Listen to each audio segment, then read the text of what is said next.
नमस्कार मुलांना, Excel tuition या चॅनलमध्ये तुमचं सर्वांचं स्वागत आहे. या व्हिडिओत आपण मन करारे प्रसन्न या कवितेवर प्रश्न उत्तर आणि शब्दार्थ पाहणार आहोत. तर सुरू करूया. शब्दार्थ: मोक्ष म्हणजे मुक्ती, सकल, सर्व, संपूर्ण. साधक: योगी. श्रोते: ऐकणारे.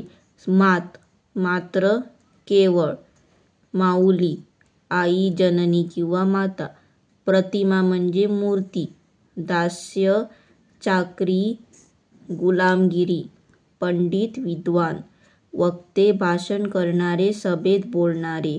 आणू: आणखी, दुसरे, याशिवाय. आता आपण जोड्या जुळवा पाहणार आहोत. अ गटात ओळी दिल्या आहेत आणि ब गटात त्याचे पुढच्या ओळी दिल्या आहेत. तर पहिला आहे मनी इच्छा पुरविली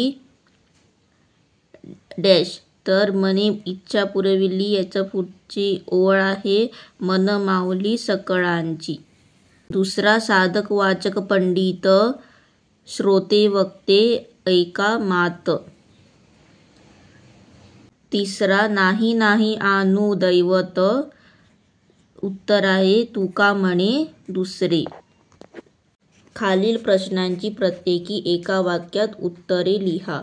पहिला, सर्व सिद्धींचे कारण असे तुकाराम महाराजांनी कशास म्हटले आहे? उत्तर: तुकाराम महाराजांनी सर्व सिद्धीचे कारण असे मनाला म्हटले आहे. दुसरा, तुकाराम महाराजांनी मनास कोणाची उपमा दिली आहे? उत्तर: तुकाराम महाराजांनी मनास माऊली, गुरु, शिष्य यांची उपमा दिली आहे. तिसरा प्रश्न, तुकारामांनी दैवत कोणास म्हटले आहे? उत्तर: तुकारामांनी मनाला दैवत म्हटले आहे. चौथा प्रश्न, तुकारामांनी कोणाकोणाला ऐकण्याची विनंती केली आहे? उत्तर: तुकारामांनी साधक, वाचक, पंडित, श्रोते आणि वक्ते यांना ऐकण्याची विनंती केली आहे. पाचवा प्रश्न, तुकाराम महाराजांचे 41 वर्षांचे उणेपुणे आयुष्य कोठे गेले? उत्तर: तुकाराम महाराजांचे 41 वर्षांचे उणेपुणे आयुष्य पुण्याजवळच्या देहू गावात गेले.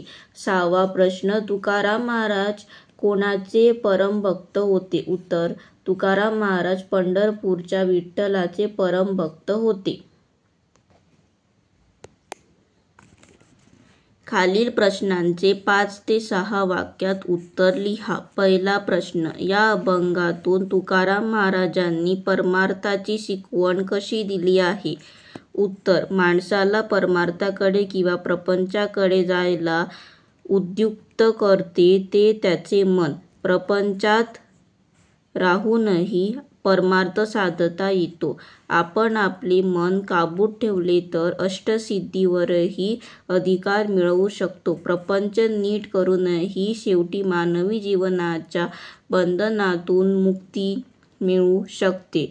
आपले पूर्ण मन परमेश्वर चरणी वाहिले तरच आपल्या मनात त्याची प्रतिमा अढळ राहते.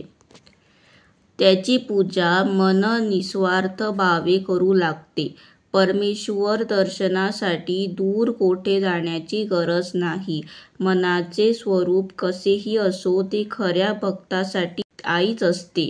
आईचे वात्सल्य, गुरूचा उपदेश व ज्ञान, शिष्याची नम्रता आपल्या ठायी एकवटली की परमार्थाकडे जाणारी वाट सोपी बनते. म्हणून साधक, वाचक, विद्वान, श्रोते, वक्ते यांनी परमार्थ साधण्यासाठी मन प्रसन्न ठेवले पाहिजे. त्याशिवाय दुसरे दैवत नाही. धन्यवाद.